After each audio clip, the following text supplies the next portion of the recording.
want to welcome everybody to our hypnosis meeting. This is the second Tuesday hypnosis meeting. We've been meeting almost forever at the Leaning Tower Y, as you see here. And so we're kind of all here in spirit from the comfort of your own room, which is nice. I want to mention too that these videos that we always record these, and I put them up as soon as I can. Sometimes it takes a while to get them up there on the YouTube, but they're all there. And each one since we've been starting this, the Zoom meetings. So if you miss one or want to look back on them, that's great. If you click the like button and subscribe, that it makes it a little more popular. Carm just turned upside down. That's great. But anyway, I want to welcome all of you guys from all over the country. It's great. When Carm settles in, I'd like him to mention something about the conference coming up. Looks like it's going to be an exciting thing. I've been able to get to. We've had a couple of Zoom meetings for the speakers and monitors, and so it's looking really, really good and amazing how Carmen and the gang have taken a situation that could have fallen apart completely and brought it together to make a great conference anyway. So here's Carm to fill us in on some of the details. Well, we're having 1 gram paper. Running off to the conference. He's already started. So I was just on the phone with Carm, and he says, I got to go now. I said, where are you going? He says, I'm going to the meeting. I says, at the hotel? He says, no, on Zoom. I said, well, what do you mean you're going to? Here you are. Yeah. I lost it there. But we got 4 rooms going on the Zoom for Friday, Saturday, and Sunday. And we have 3 rooms of speakers, and then the 4th room is activity room. And there's going to be some other speakers in there, a few during the lunches and some other times.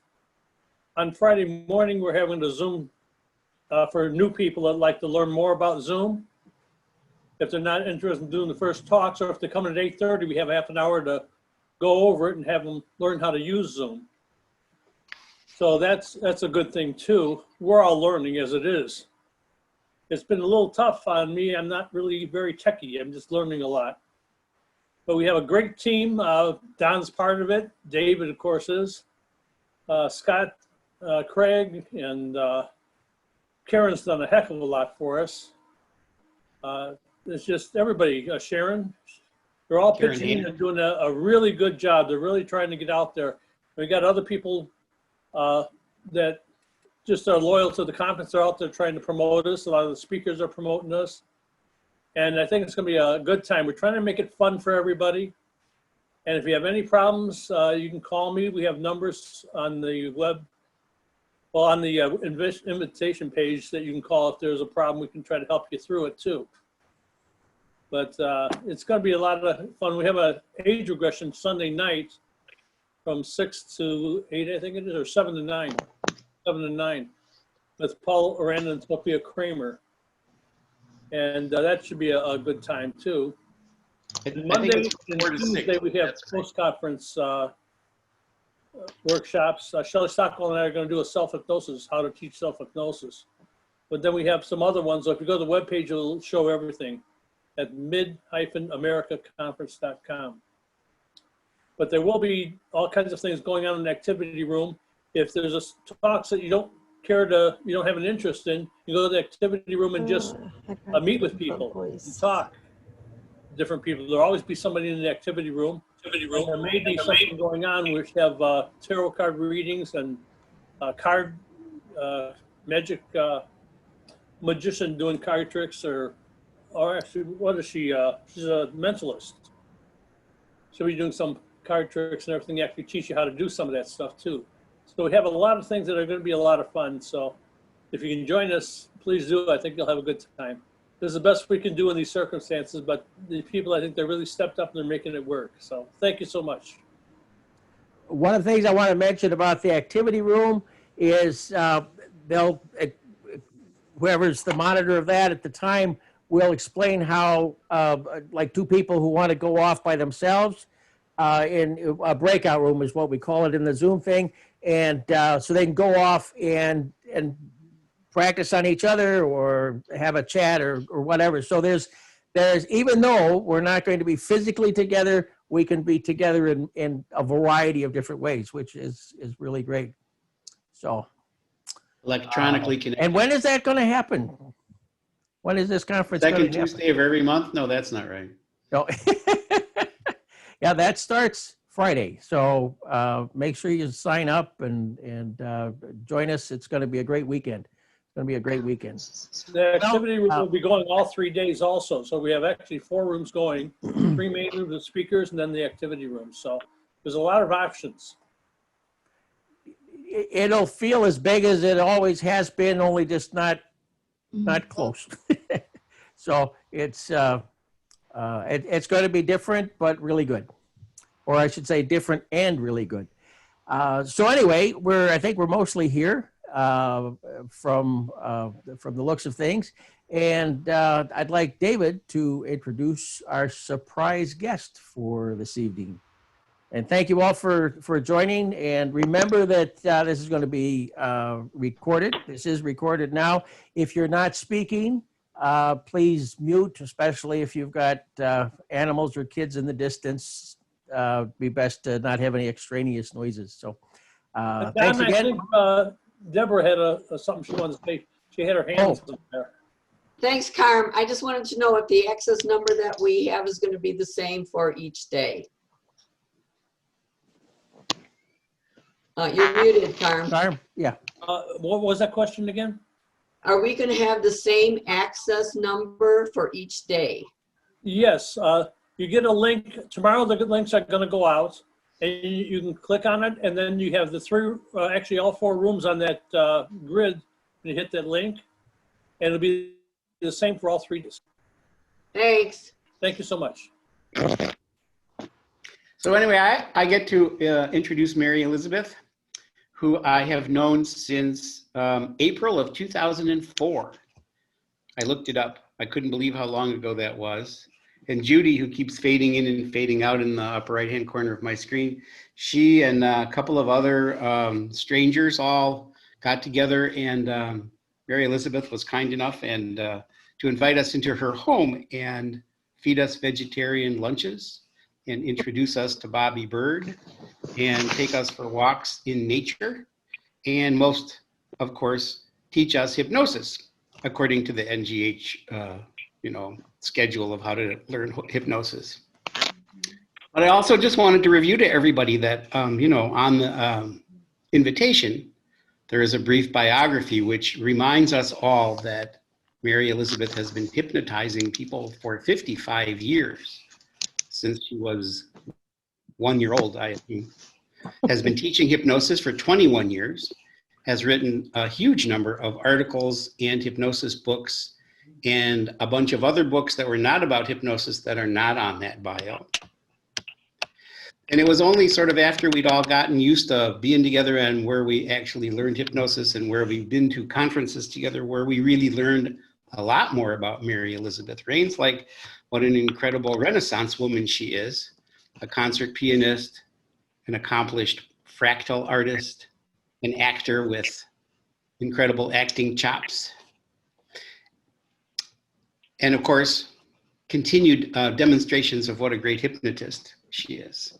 So tonight we get a wonderful lesson in real life hypnosis, what to do when what you really like to do is panic, but should do something else instead, and what those other things you might do are. And so we are honored and lucky to have Mary Elizabeth Raines with us, take us on a wonderful hypnotic journey this evening. So thank you very much for being here, Mary Elizabeth, and please welcome her. I know clapping doesn't work so well online, but thank you so much for being here, Mary. Thank you. Thank you, David, and everybody. This is, as I said earlier, this is like Old Home Week, and the chirping bird is actually mine. Sorry, I don't know how loud he is, but Bob, who's been attended several of my classes. Okay, this is brand new for me, so this is really an exciting time and yet fun. I spent a lot of years of my childhood in Warrenville, Illinois, and I went for a while to Wheaton High School, and I also spent my childhood in Chicago. And so this is, again, familiar turf for me. You realize when I was a kid, I would be 9, 10 years old, and I would go wander the streets of South Chicago by myself. And I had a glorious time. It was wonderful freedom back then. So this is, I'm going to reference my notes here. I don't even remember what we called this talk. What do we call this talk again, David? Are you there? Yeah. I'm here. I don't remember what we well, wait a minute. What we officially called it was how to create an awesome session when you don't know what to do. Okay. So one of the, I'll do a little bit of talking.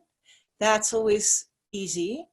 But I'm also thinking that tonight we're going to go through a bunch of experientials, a whole lot of little bitty exercises, games, things that you can use with people when you don't know what to do. And I thought it would be fun for the group if just to have you relax and go back and listen and maybe participate in these little exercises. So I do have this to ask, just the usual cautions, to ask if you do participate in the exercises, please make sure that you're sitting in a chair where you're fully supported. So if you go into trance, a deeper trance, you're not going to fall on the floor. And to take responsibility for yourself and for the connection here and for your own responses to the exercises. But I think they'll be fun. So the first thing I think it's important with any client is to bring people to level, especially when they come in with something very, very weird. They're usually downcast, they're depressed, they don't know what to do, they've tried everything, they're wringing their hands. And I'm going to quote our old friend Jerry Kine here. He once used the phrase, they have a myriad of fungi on their mental body, which I thought was just great. So the first thing to do is to bring them up to level. If someone's depressed and downcast, what we're doing isn't going to get through to them. It's just not. We have to open the gates, open the corridors for them to receive the suggestions. You can only receive suggestions or imagery or whatever that you want. And if you're feeling bummed out, depressed, upset, nothing's ever going to work for you, then the session isn't going to work. So the very first thing is to bring someone up to level, no matter what they're presenting with. And this is one thing that I like to do with my clients, some of them, before we start the session. So maybe you can all just play along with this. I want you to close your eyes and imagine if you're of my age, there are a few of you that are younger. You might not remember Ed McMahon, but Ed McMahon used to be the host on the sub-host on the Johnny Carson show. And he also worked for Publishers Clearinghouse Sweepstakes. So I want you to imagine Ed McMahon coming to your door. You open the door and there's a camera crew and there are people with balloons and they're very excited and they're pointing a camera at you and they say, guess what? You've just won Publishers Clearinghouse Sweepstakes. You have won $15 million. Will you accept? And you will say, and you're all muted, but I know you're all just saying, yes. Okay, you can open your eyes now. This is an excellent way of shifting someone into that attitude that they need to be in for the hypnosis or whatever kind of session you're offering to work. This is funny. I'm used to teaching, but I'm not used to looking at a screen while I'm teaching. So this is brand new. So you have to excuse me if I have a little bit of a gap now and then in my thought process. I guess you could show me, some of you that are on screen, did any of you feel that yes, viscerally? Where did you feel it? Point to where you felt it, if you felt it, any of you. Yeah, heart is done. Nobody else is, everybody else is being shot. Heart, Jerry, great. People will typically feel this in their body. Okay, they'll feel it in their head. They'll feel it in their throat. They'll feel it in one of their chakras. They'll feel it in their heart, or they'll feel it in their third chakra. And it's always very interesting to see where they register that yes. So one of the reasons we do this is the same reason that public speakers often start out with a joke. In fact, Lewis was sharing a joke a little earlier to warm everybody up, but this was before we actually started. It was a joke. The reason you start with a joke or a little bit of humor or a little bit of fun, or this, what I call the yes experiment, is to shift someone out of that gloomy state and into a receptive state. They're actually, your clients, if you do this with them, are going to shift their body language and they're going to get a smile. I've never done this with anybody who didn't smile when it's a one-on-one session. At the end of, you've just won $15 million, do you accept? So this opens up the corridor to the yes. The next thing, of course, you have to do is find out what's going on with them. And this is where you might be shocked, but of course you're just going to maintain your composure. You supposedly, they told you about it in your little preliminary interview or setting up the appointment, but you know that people will change their minds once they arrive and they'll come up with something really weird. Well, I really didn't want to tell you over the phone, but the actual reason I'm here is,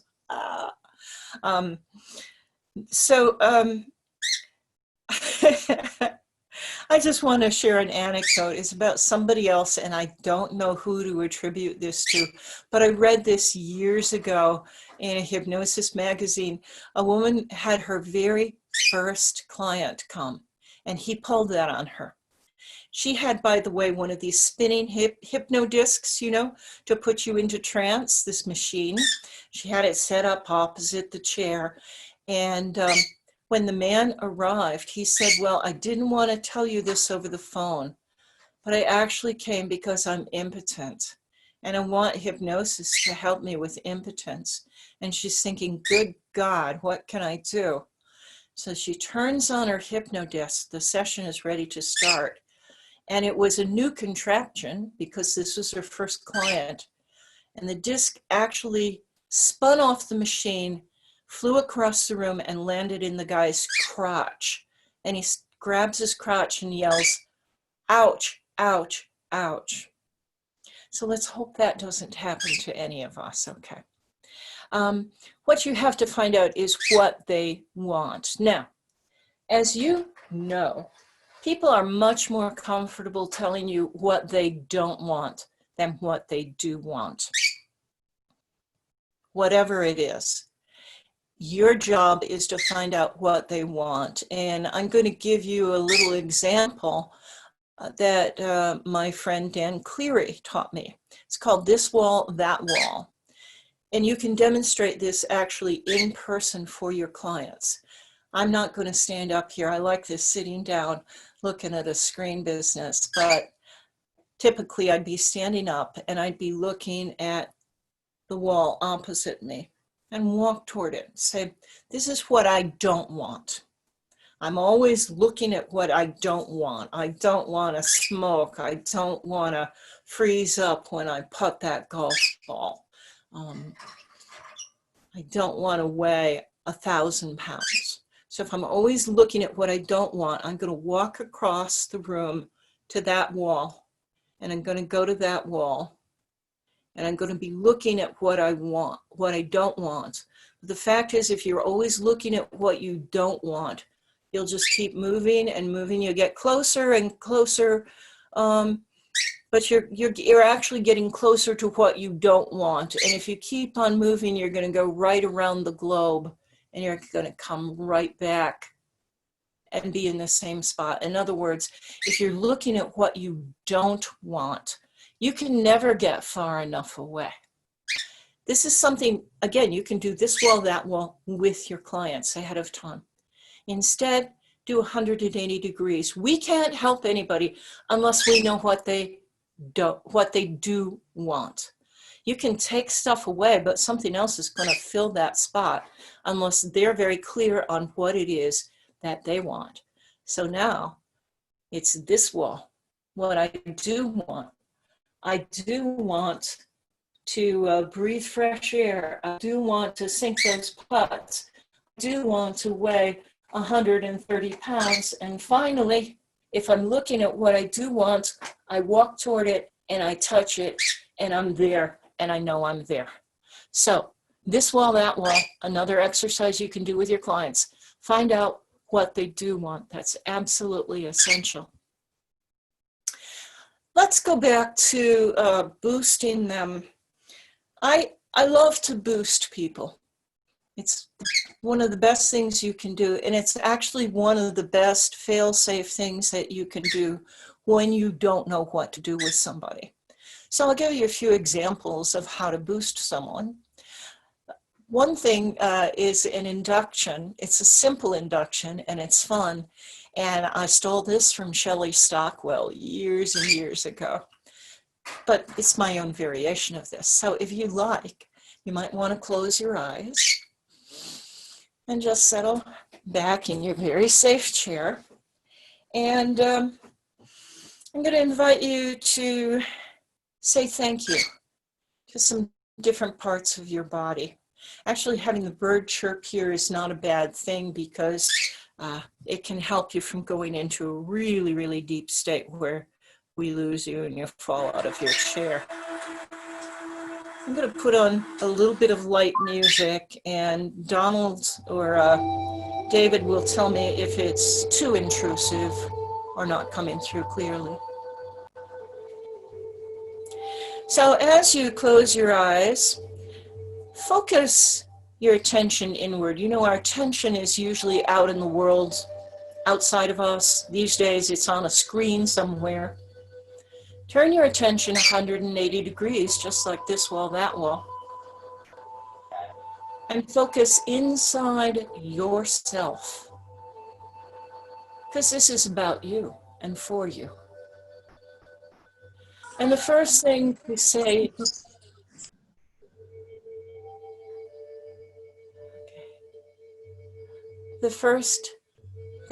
thank you for. What should we choose? Thank you to your face. Thank you to your lovely face. It holds your personality, your unique personality, the way your body has formed around you. And sometimes, especially if you're a female, we criticize our faces, don't we? I put on a whole lot of makeup tonight, you know. Just say thank you to your lovely, shining face. Thank you for expressing me. Thank you to your shoulders. You know, your shoulders bear weights for you. You lift with them and you reach with them. Just say a nice thank you to your shoulders, because when's the last time you ever thanked your shoulders? This is a good time to do it. Of course, thank your hands. Think about your fingers. All the various things you do with your fingers, your hands, your palms. Thank your hands. They really get you through life very beautifully. I wonder when the last time is that you did say, thank you, fingers. Thank you, hands. I really, really appreciate you and the job you're doing for me.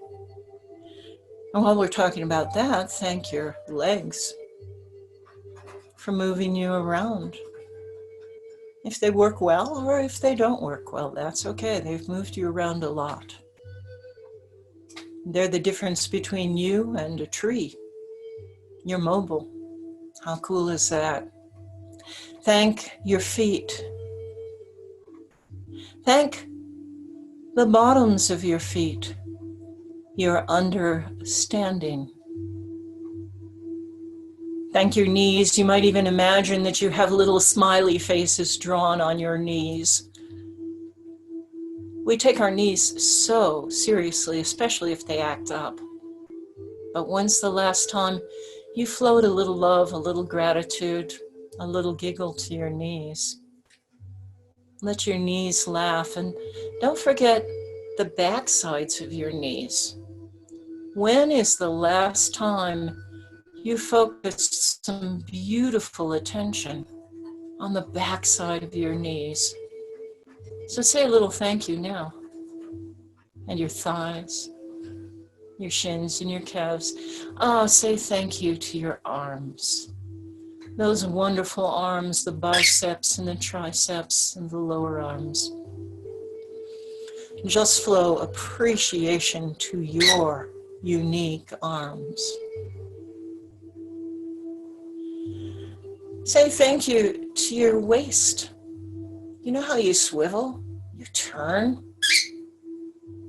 Say thank you to your waist. And if you're someone that wears a belt, next time you put on your belt, say thank you. In fact, say thank you to your whole skin right now. Your skin is an entire organ. Think about your skin. Your skin, to use this word, literally holds you together. If you didn't have those several inches of molecules, you'd be all out there. So thank you to your skin for keeping you in one piece. When is the last time you said thanks to all your skin? Oh, and of course, thank you to your back, your wonderful back, for supporting you. Something actually that you never get to see, but other people do. Thank you to the back of yours. Thank you to your armpits. Have you ever thanked your armpits? That's kind of strange. And your elbows, where your funny bone is. Send a little giggle, a little laugh to your elbows. You know, we sit on our elbows and hold our head up so heavily. Your elbows are really fun. And again, something you never get to see. So thank that part of you that's invisible to you, unless you look in a mirror. Thank your teeth. Boy, your teeth do a magnificent job for you. Really thank those teeth, and thank your cute little nose, whether it's little or maybe not so little. Thank your nose for its character, for breathing in air. All the air that passes through your nose, you know, your nose is really a very busy place. Think of how many times you breathe during the day. And of course, thank you to your ears for the beautiful things you hear. And thanks to your eyes and your eyelids for opening and closing. Again, we focus, even as hypnotists or professionals, sometimes on the eyes, a secret of going into trance. But when's the last time you flowed some gratitude into your wonderful, sparkly, luminous, wise, healing eyes? Thank those eyes of yours. Thank your tongue. Your tongue's kind of a funny thing in your mouth, and go in and thank all of your organs collectively. They do a great job for you. Oh, and thank your seat. Thank your rear end. You sit on it. It's really, really cute. Again, another part of you that you can't see, but all the rest of us see it. And trust me, yours is adorable. So say thank you to that cute little rear end of yours, that lovely, wonderful rear end, and send it a little humor, give it a little shake in your mind. And finally, thank your fancy. And you can choose wherever you want your fancy to be. Just say thank you to it, send it a little giggle. Good. And when you're ready, you can open your eyes and come back with a smile. And you can come back. Some of you go into trance so deeply. I'm glad my bird is chirping now. So come back if you are still not there so we can continue our little talk here. Okay. I'm bringing back my Zoom. Okay, good. The people that are on camera, it looks like you're all back now. That was fun, wasn't it? That feels really good. And a client likes that, especially someone who's very, very uptight about the hypnosis. Oh my God, I'm going to be hypnotized. Or, oh my God, someone's going to do this therapy on me. Am I going to succeed? Is this going to work? It's a great, wonderful warm-up. And it's a good warm-up for a group as well. Now, I'm going to have you do this a little more consciously, but this is also an exercise, and you can do this as a preliminary exercise with somebody. And it's to help encourage them to be in the state where they can accept what it is they want, that you're going to have to help them define, okay? And this is called contract or expand. There's absolutely no situation that I know of, that I can think of anyway, in life where we don't have the two options. We can contract or we can expand, no matter what's happening. Whether you're in line at the grocery store wearing your mask and your gloves, or whether you have a noisy bird chirping at your side, whatever. So here is the way we do this little contract expand experiment, and you can follow along in any way you want. It's simply this. Contraction feels like this. Most of you have probably been on an airplane at some point in your life. I want you to think about having to go to the bathroom in that airplane. They've served coffee about an hour ago. There's a long line to use the little tiny bathroom on that airplane, and you're the last person that gets to go in there. Everybody else has been there before you. You know what those bathrooms are like on airplanes. You've had that experience, I bet. And so what you do, you go into that little tiny space and you try, if you're like me, not to touch anything. Don't let any part of your body touch any part of that little restroom, and you pull yourself in and you try to hold your nose, and you're contracted, aren't you? Okay. Now, expansion. Think of some place you love that has a great vista. Maybe you're in the middle of the ocean on a wonderful boat, secure and happy, and you love the water, or maybe it's a lake. Or maybe you're here in my town. I'm from Sedona. I'm talking to you from Sedona, Arizona. And you've climbed a little bit to one of these vortexes. And you're in this vortex and it's early and nobody else is there. And you can see for miles around, no houses, just beautiful rocks and landscape. And you stand and you open your arms and you breathe. Maybe it's on a mountain, or maybe it's in a forest where you're surrounded by trees, and you expand and you take up all the space you want. Now, this is something that's very important for the people that come to us that are injured or wounded in some way. A lot of people don't feel like they're entitled to take up much space. Just think about it now. What would it be like if you could take up all the space you wanted right now. Let your energy field expand. Let your aura expand. Move your energy field out much further than you normally would. And this is something that you can teach your clients, whether in trance or just by chatting. You can teach your clients to do this when they're in a situation that threatens them. Maybe it's the golfer needing to make the putt. Maybe it's the smoker just deciding that he or she doesn't want to light up anymore. You think about a smoker. When they're ready to pick up a cigarette and smoke again, and they realize they're going to fail in that process of becoming a non-smoker, what do you think they do? Contract or expand? Of course, they're contracted. I'm probably gonna have a cigarette. Darn it. I'm failing, I know, but I can't help myself. I'm failing.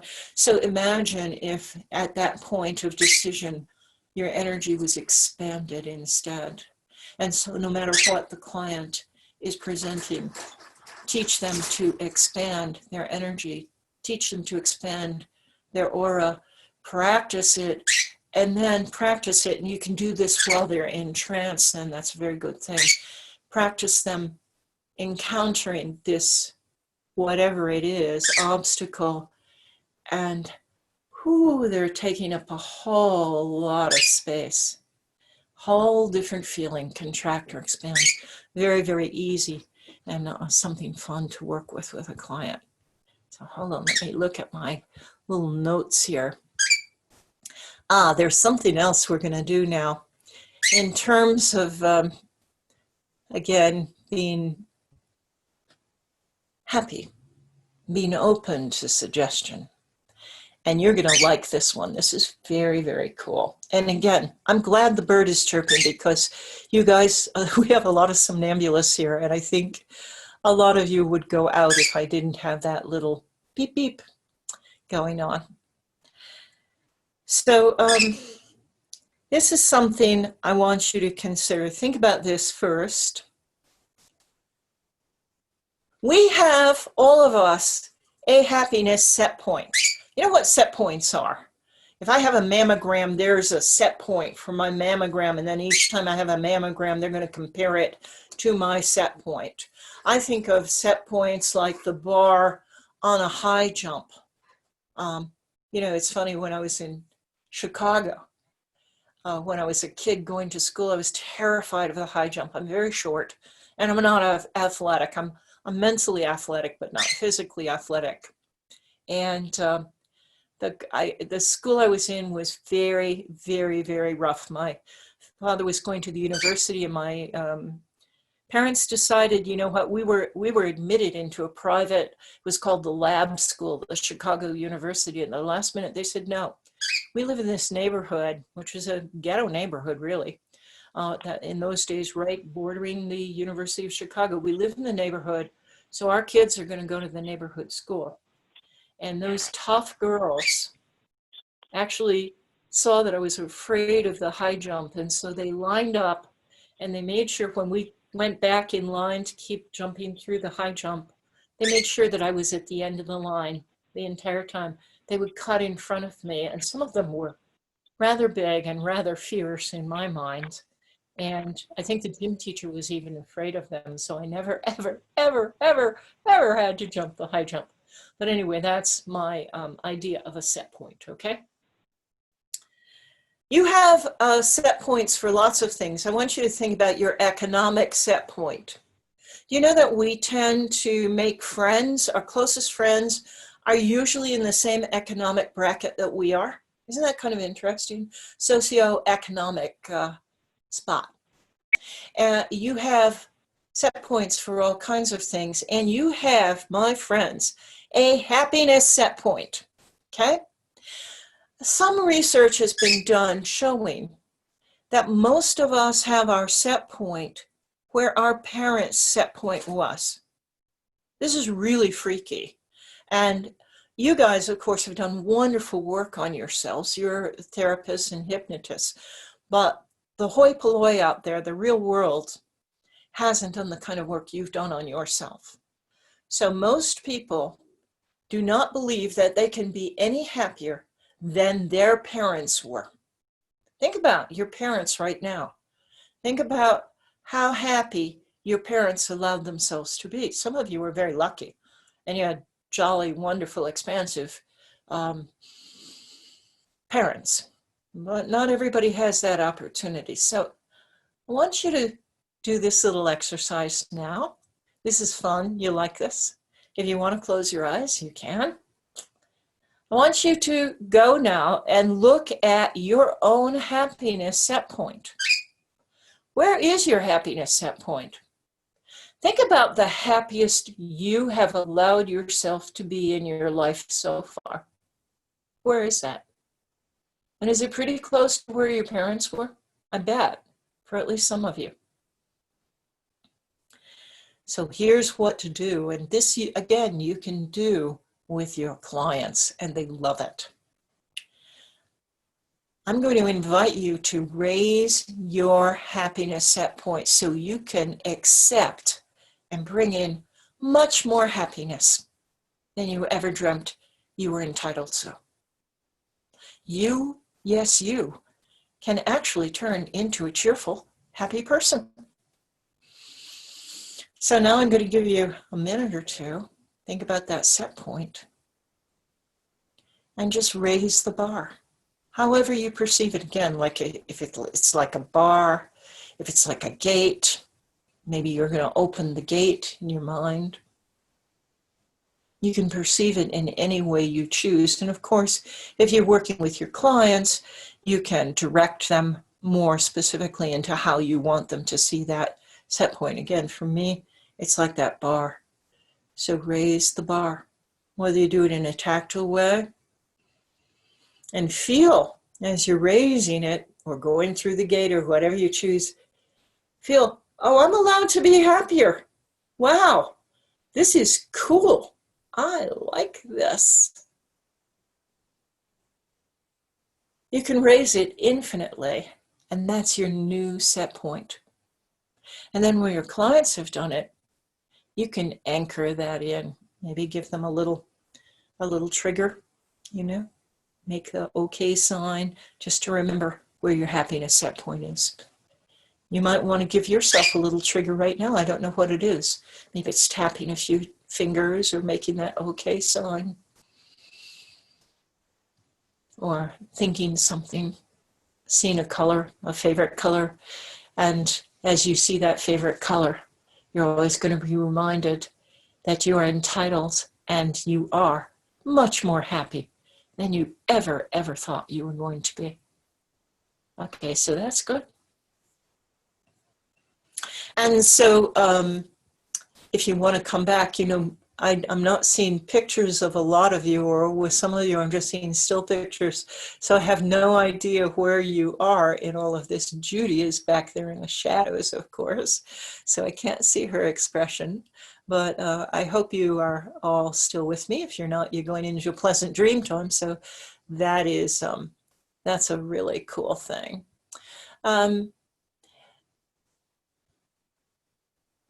One thing you want to do, well, I'll just share this bit for a little bit, is leading your client into going back to this wall, that wall. What is it that you want? I don't want this mental fungi, as again Jerry Kine says, the berry of the brain. I don't want this. Well, what is it that you do want? You're going to have to help some clients. You're going to have to hold their hand and maybe have a goal setting session. And one of the ways you're going to set that goal is, what are you going to see when you've achieved your goal? So take some easy stuff like the golfer. Yeah, you're going to see that putt going in that little cup. What are you going to see? I'm going to see myself weighing 130 pounds finally. get them to get a visual of it, and then get them to get a tactile, because that's the next dominant sense. What will you feel tactily? What can you feel? Maybe you're going to feel that golf club. Maybe you're going to feel your brain being cleared of the mental fungi. Get something tactile in there. Then what would you hear? Oftentimes it's other people congratulating you or saying, yay, you did it. Or maybe your self-talk going through the senses. There is, they call it the taste of success and the smell of success.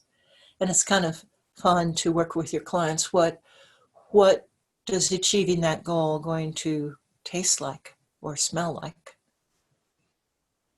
Okay. Another thing, so this is just a little very, very bottom line hypnosis 101 on goal setting. That's all I'm going to say about it. You are sophisticated, you know how to do that.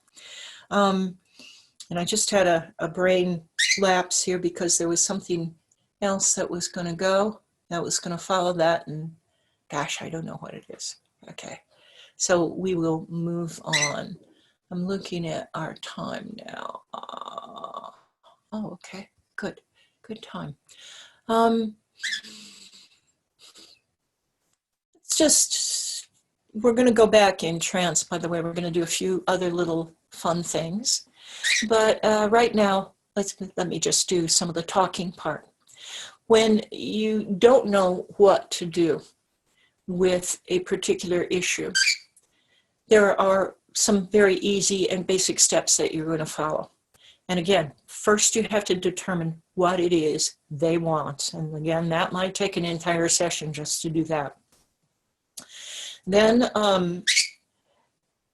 you're going to induce hypnosis in whatever way works for them. You always frame the induction to the client. Very dry induction for dry people, very wet and luscious induction for wet, luscious people.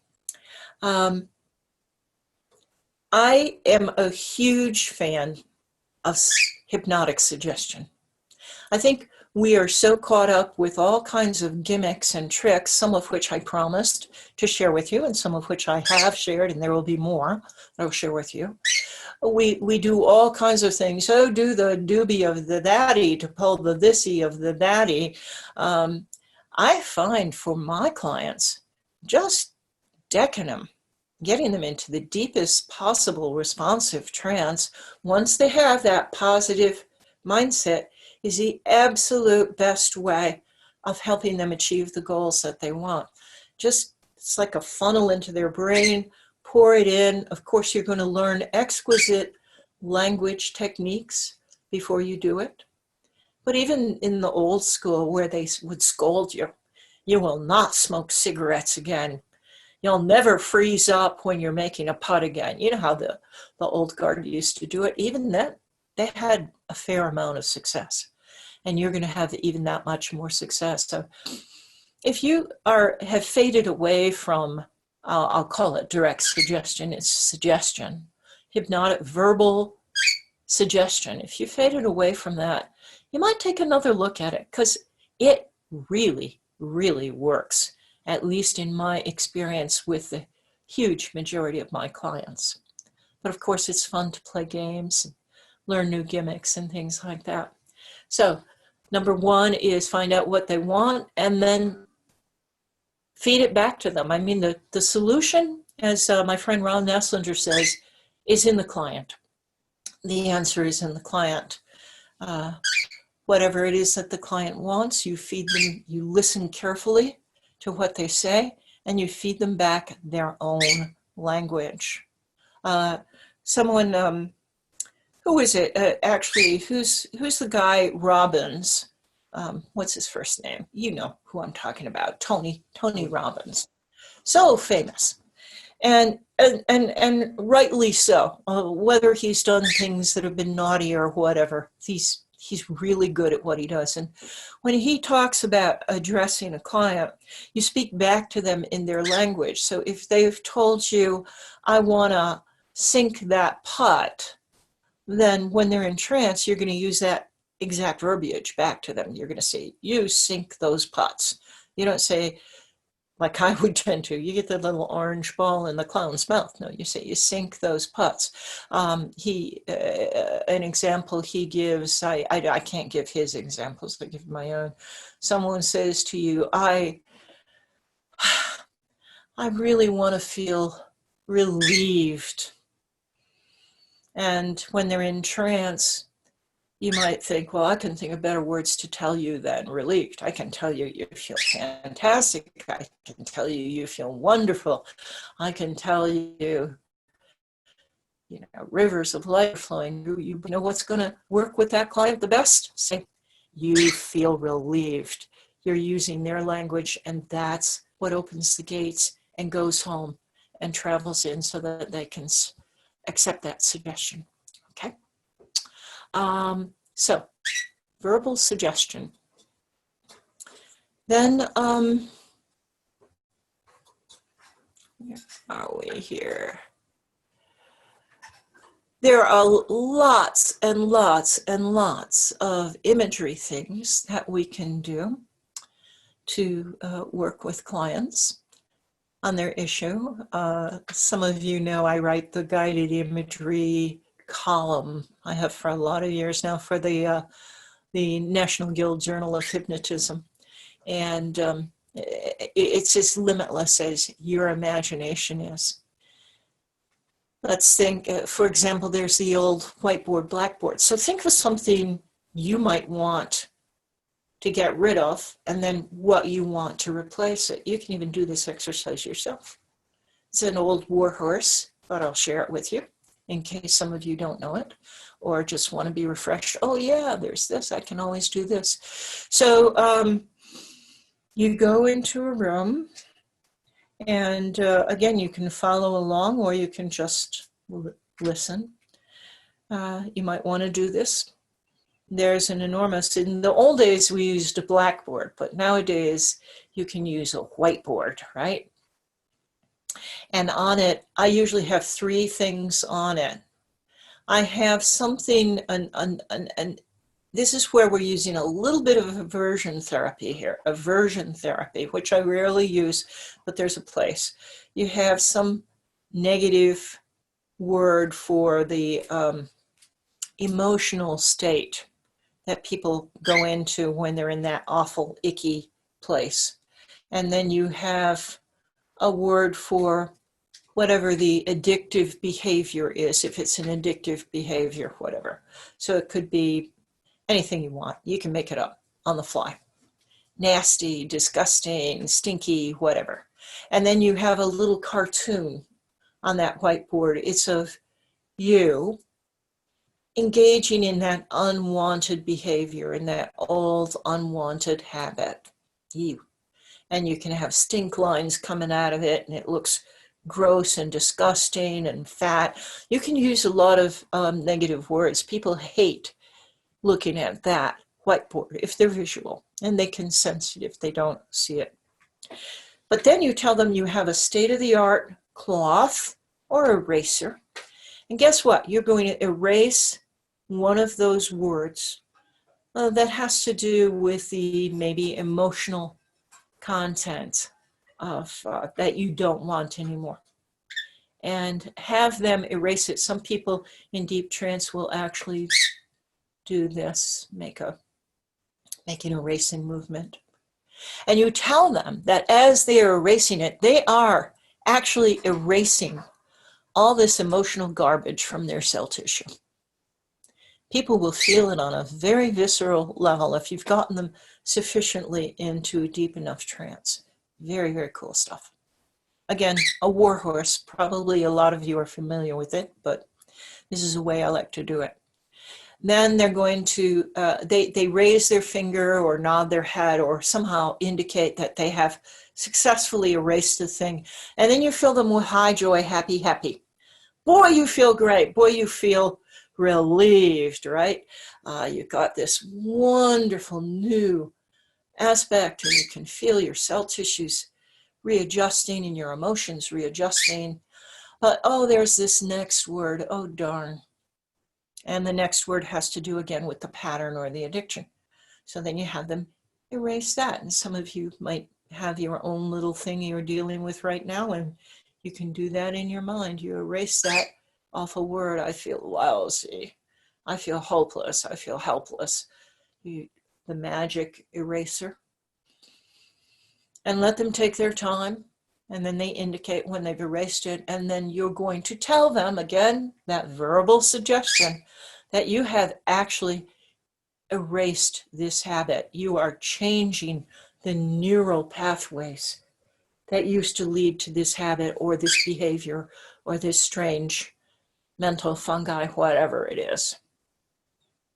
And finally, they get to erase the cartoon, the character, and that is their self-image, the lousy way they used to feel, and always put it in the past tense, the lousy way they used to feel when they engaged in this. They erased it, and then, boy, are you gonna pump them with so much goodness and such good feelings. I like to have people, if they're open to it, imagine that they're doing a little happy dance, and maybe they're lifting their arms in the air. Remember that expansion? Get them to expand their energy field.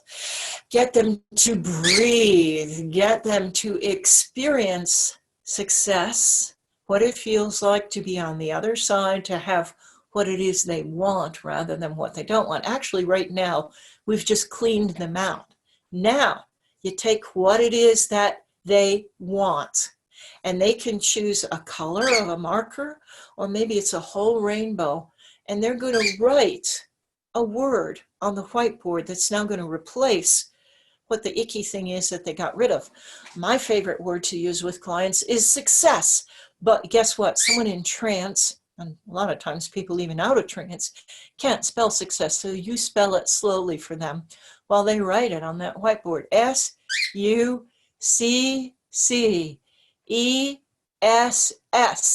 with a great big exclamation point. And then if they're people that enjoy a little bit of fantasy, that if they're open to this kind of imagery, you can have the colors of success stream off that whiteboard, surround them like glitter, like the sound of children laughing and giggling at nothing, like play. And you can have them imagine, they can see or feel the colors of success landing on them, on their body, as again, they're in this expanded state.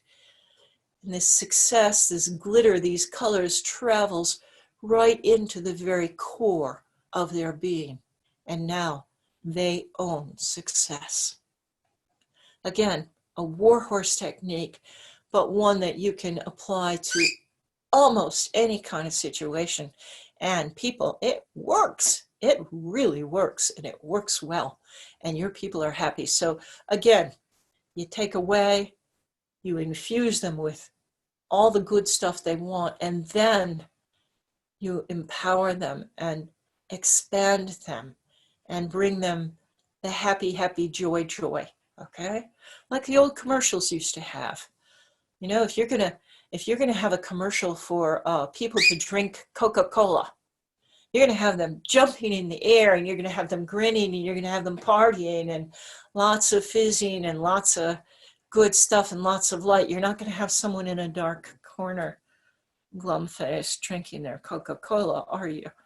What we're really doing is giving our clients commercials. I always say, you know, commercials work. Some of you think about this, think about a commercial from childhood, a TV commercial. I know one that some of you older people would know. The younger people might not know this.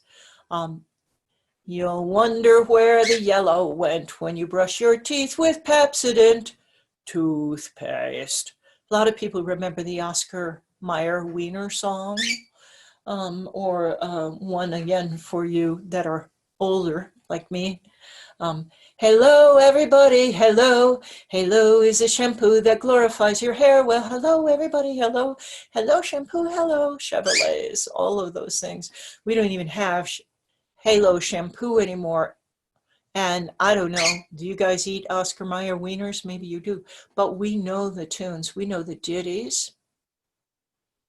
We know the music really well. It embeds, the commercials have embedded themselves into us, right?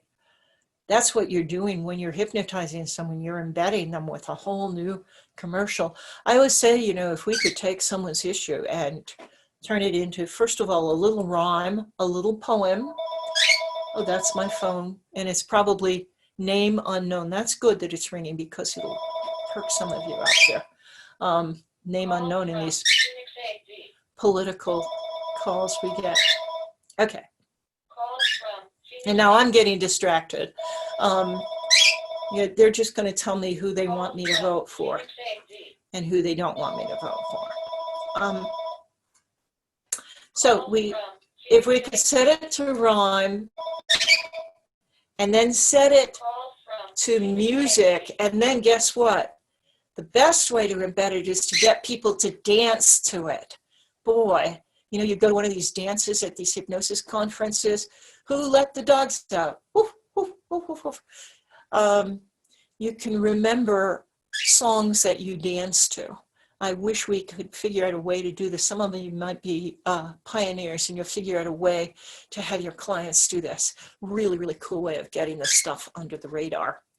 And that's what it is. It's getting it into under the radar. So all kinds of imagery techniques that we can use for whatever it is they're presenting us with. One of my favorites is using the 4 elements. In my case, it would be earth, fire, water, wind, or air. And so you can have them go into some kind of natural setting and they encounter each one of the 4 elements, and each of the 4 elements removes that old stuff, and then they can dig in the sand and they can get a gift. I love to give people gifts. In fact, hey, let's do that with you, okay? Think of something, let's see, I'm just checking on my time and what I want to play with you with here. Hold on. Yeah, we have a little time to do this. Hold on, I gotta get click the right thing here. So let's imagine you're at the beach, and we're going to go through this really quickly, okay? So think of some issue or behavior that you might want to discard, but again, think of what you would like in its place. And go to that other war horse, the beach. See, I love war horses. I use them a lot. They're war horses, guess what, people? Because they work. You're at this wonderful beach, and I'm not going to embellish this the way I love to embellish it, but you fill in the blanks, what you smell, what you hear, what you feel under your bare feet, what you feel on your skin, all the colors and shapes that you see in this beach, your own private, personal beach, just the way you like it. And this business that you want to get rid of, again, the mental fungi, is going to be in your hand. It's going to be like an object. It doesn't have to be an identifiable object. It could just be a gooey mass or something icky. It's something icky, though. Doesn't smell good, doesn't look good, doesn't feel good for sure. And you're holding it as you had in the past. But now comes along the wind, and the wind says, give it to me. I can take care of it. I can help you. And the wind is whispering in your ear. The wind is your dear, dear friend. Familiar, because this beach is familiar. It's a wonderful place. You love going to this beach. You're welcome there. You can take up, listen to this, as much space as you want on this wonderful beach. And so the wind is coming up like a little whirlwind, actually, but it's very, very safe. It's fun. And you're flinging this object up, and the whirlwind takes it up higher and higher and higher into the atmosphere until just dissolves. It just pops apart. And then what happens, because people, we always replace the space, is you get more, depending on the person, glitter or sunlight or something wonderful is falling back down on the person, on you, empowering you, making you feel good. But guess what? That thing is still in your hand again. And by the way, I'm doing this in about 5 minutes with you guys. I give a 2-hour workshop just on using the 4 elements alone. But so we're speeding through it, and you can do it. So, okay, there's this thing again. Now it's diminished. It's about 3/4 the size it was, but it's still there, whining at you, feeling icky, smelling icky, tasting icky, looking icky. But there is a campfire, a wonderful bonfire, like the kind you'd sit around and toast s'mores and sing kumbaya, that kind of campfire. And there it is in a corner. And the fire, which is a good friend, is saying, hey, guess what? I can help you. Give it to me. Let me take care of it. And so, why not toss this unwanted thing into the fire? And the fire burns it completely down to pure ash, down to pure energy. And guess what? All that energy that was stuck in that thing gets to be returned to you. Again, I like the idea of having it sort of fall down on people like glitter or like sunlight. That's a good thing for fire to do. It comes back as sunlight, filling you and refreshing you, and you feel so much better, and you're taking up space. Now there's that thing in your hand again. Now it's only half the size it was. That's good, but it's still there, because that happens. We get rid of these behaviors, these habits, these mental fungi. We get rid of them, and then they come back, don't they? Yuck. So now the sand, the beautiful sand on the beach is saying, guess what? I'll take care of this. I can dissolve it. I can get rid of this for you.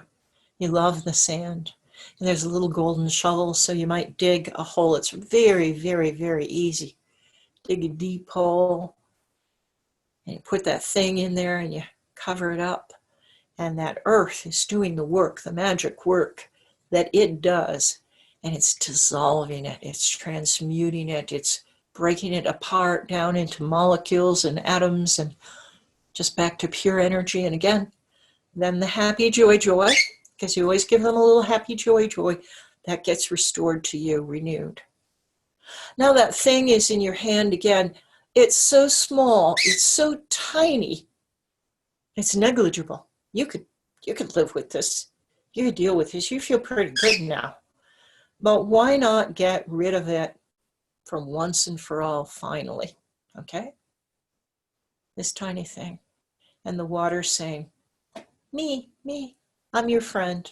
So whether it's an ocean or a lake, maybe you want to actually swim. It depends on your client, depends on you. You want to wade into the water or the lake, or maybe you just want to toss it in, and the water has these magical properties. Maybe it's a lagoon or something, and it dissolves this. And it does the real McCoy. Finally, there is going to be nothing left. I promise you, nothing left. And the water dissolves it into pure energy, which is then restored to you. Now have the client expand their energy on their beach and feel that relief flowing through them, or whatever it is that they have defined that they want, and fill them with it. Have them smile. Have them smile when they're in deep trance. Now, if they're in really deep trance, like some of you appear to be, they actually won't smile, but have them fill up, especially their third chakra, their heart, their throat, and now their brain and their mouth with a smile. And it feels so good, doesn't it? So that's just one imagery technique using the 4 elements that you can do with anybody for just about any issue. There are so many imagery things that you can do. The main thing to remember is whatever you take away, give them back energy, give them back what it is that they want, embed them with a smile. So I'm looking now at our time, and I'm thinking there's one exercise that I absolutely love to do. But let me just go back for a second to just some of the logistics of working with someone that has a weird issue and you don't know what to do. Actually, when I'm absolutely stumped, I can say to a client, I'm just not actually ever stumped, but if I were to be stumped, and I've done this with certain clients with certain issues, this is what I'll say to them. You know what we're going to do? I'm going to teach you self-hypnosis. You're going to have 3 sessions with me. You're going to learn how to hypnotize yourself so that you will have a tool not only for getting rid of this issue, but any other issue that you care to get rid of, and any way you want to restore and renew something positive in the future. That look good to you? And so they come for 3 sessions, and you can address whatever their weird issue is. But again, you're giving control back to the clients, and they just love that. Wow, that brightened up. Isn't that fun? I just did my hands like that, and my picture just got really bright. Wow, cool stuff. Okay, so teach them self-hypnosis. And another thing to do, again, if you're a little stymied, for example, okay, I can give so much verbal suggestion, but I don't even know what they're talking about. So my ability to give verbal suggestion to them is awfully limited. Of course, always just boosting them, making them feel great, raising their happiness set point, doing everything you can to encourage them and help them to feel good about themselves. And our warhorse of relaxation, of course, is always really a nice thing to do. So those are a few tricks. Now, I have one, oh boy, I have so many things I'd love to share with you tonight, but let me just see where we are. Well, let's cover a few more imagery things. One of the imagery things that I like is, well, the pillar of success. I'm not actually going to get into that. NLP claims it, but actually hypnosis owns it. We won't go into that, but some of you are familiar with what that is. Another wonderful imagery session that you can do for people that are able to accept it. Not everybody can accept fantastic imagery. Is the old butterfly in the cocoon. You just have their issues.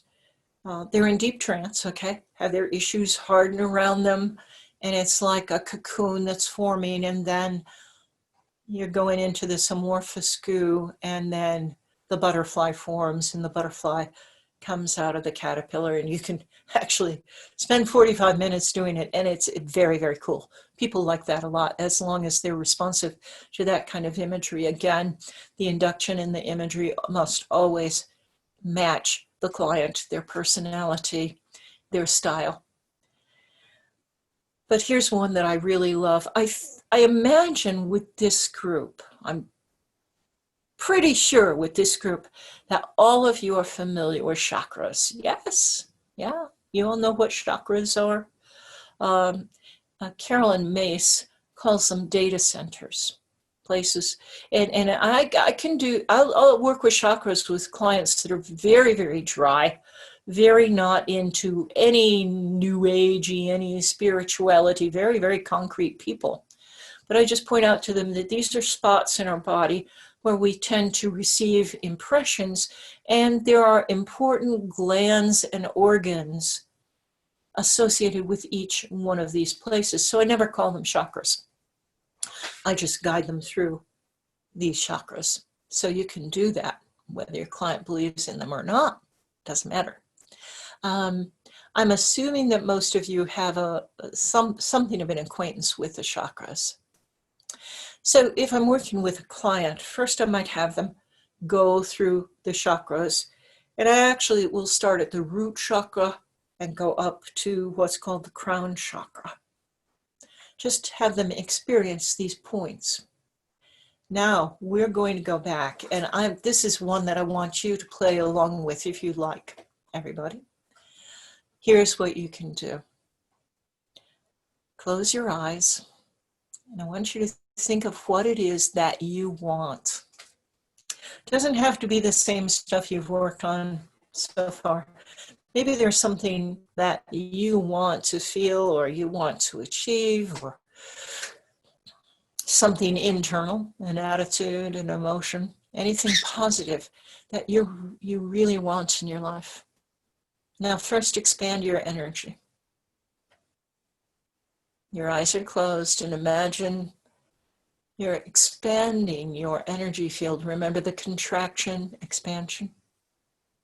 Open up your aura, open up your energy field. Good. And remember your new happiness set point. Now, I invite you to go into what's called the root chakra. This is the base of your spine, or technically the perineum. And use your senses to imagine what that chakra would feel like if you had whatever it is that you are hoping to achieve, whether it's a success, a new emotion, the sense of being free from an addiction. Some of you are visual, many of you are visual, most of you are visual. What would that chakra look like? How would the colors change? And by the way, I'm of the school that our chakras have different colors, all of us, depending on who we are, what we're emanating, but you can use the traditional 7 colors if you like. How would that, if it was red, how would that red change? Or if you see it as a spinning disc, how does it feel in that chakra to have achieved what it is that you're looking to achieve? Own it. Bring it into that chakra. What do you hear? Maybe you hear something like a note of music or a sound, a good sound.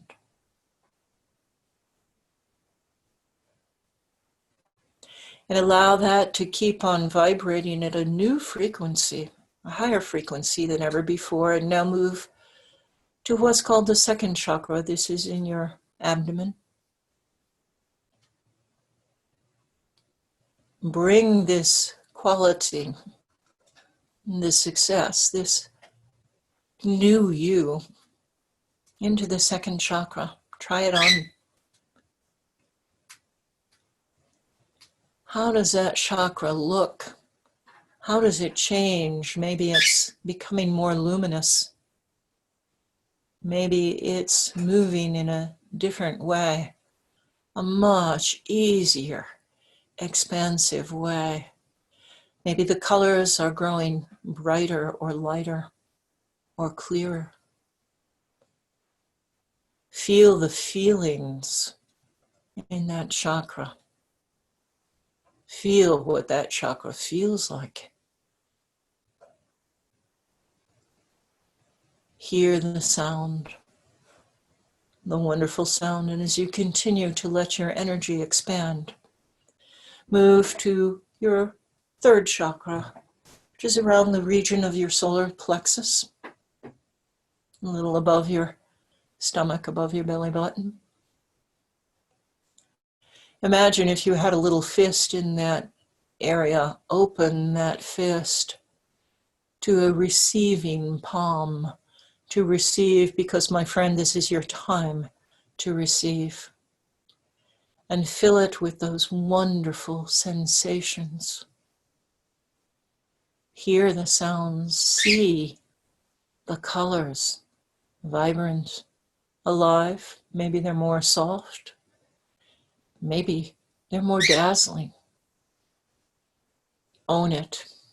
It's your right. It's your birthright to feel this good, to see this beautiful picture. And breathe into that chakra. And now, this is a really fun part. Move to your heart chakra, the center of your chest in the region of your heart.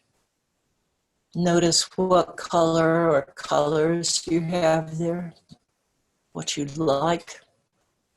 Remember, this can be any way you like it. You are the creator. You're the master, my friend. Just pull in this vibrant, wonderful, luminous color. See it glow. Is it translucent? Something else? Does it have multiple colors? The sheen and the texture.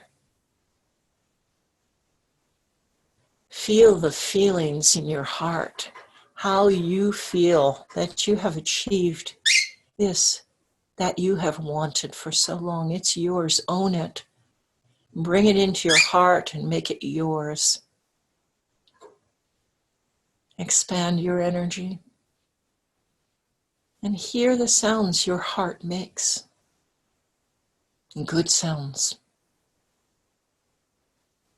Whatever you want, this is your journey. It's your song. It's your note or your words. And now move to your throat. Your throat chakra. And again, bring this new quality that you are possessing, that you are owning again with your enhanced happiness set point. Bring it into your throat. Maybe you need to clear your throat a little.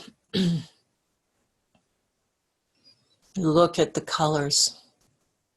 Look at the frequency moving in a wonderful way. Wonderful movement, higher frequency, beautiful colors and color. Your colors, no one else's. Look deeply into those colors and hear the sounds. And again, your throat does make sounds. There are words, perhaps. What words, what song, what chime, what delight accompanies this? As my little bird chirps along with you on this journey. Now move to your third eye. You know, again, that third eye is always looking out at the world around us, but turn it 180 degrees to look in. Because this is you, this is about you, this is for you. How does your third eye change now that you have this new, whatever it is? What's the color? Maybe the third eye is even opening its eyelid a little bit more. Maybe you even see it like an eye. A beautiful eye. What does it look like? What does it feel like? A loosening and expansion, a new openness, a new wonder. And what do you hear? And finally move to your crown chakra, the very top of your head. Visualize this crown chakra with the new quality, the new being, the new gift of you. See the colors, see the movement. However you envision it, a spiral coil, a spinning disc, something else. A wonderful light, glorious texture, and you're connecting to all that is. Your gift to you is accepted by all that is. And it's a part of the larger universe now. Feel that. Hear the sounds. And notice now all your chakras have moved to a higher frequency, and congratulations, my friend, on becoming the you've always known you were. You've always known you've been meant to be, and it is yours now. It is your gift to keep. So feeling good and remembering the expansion, expanding your energy. You can take up as much space, even in our little chat room, as you want.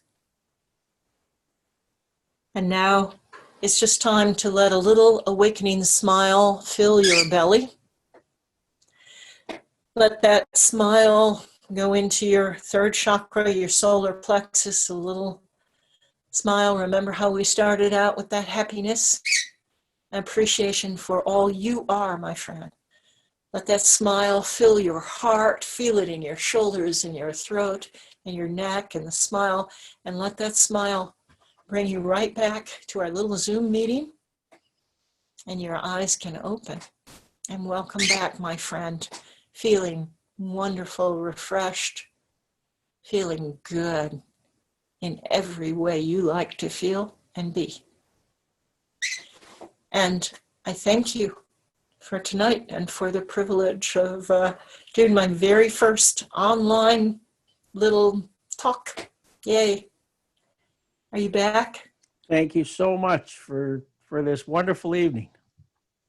Yay. Yes, thank you, Rainey. It was really wonderful. Thank you for coming. Thank you for being with us Thank you, this David. evening.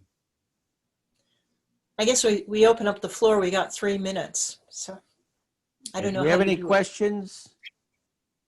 I just wanted to say it was a wonderful experience, and I've learned a lot of very, very helpful, positive techniques that some I've never heard of before, most. So yeah, I'm definitely going to utilize. Thank you. They're fun. Yay. Thank you. Thank you. Deborah. And I enjoyed it too. Very, very enjoyable. Thanks, Phil.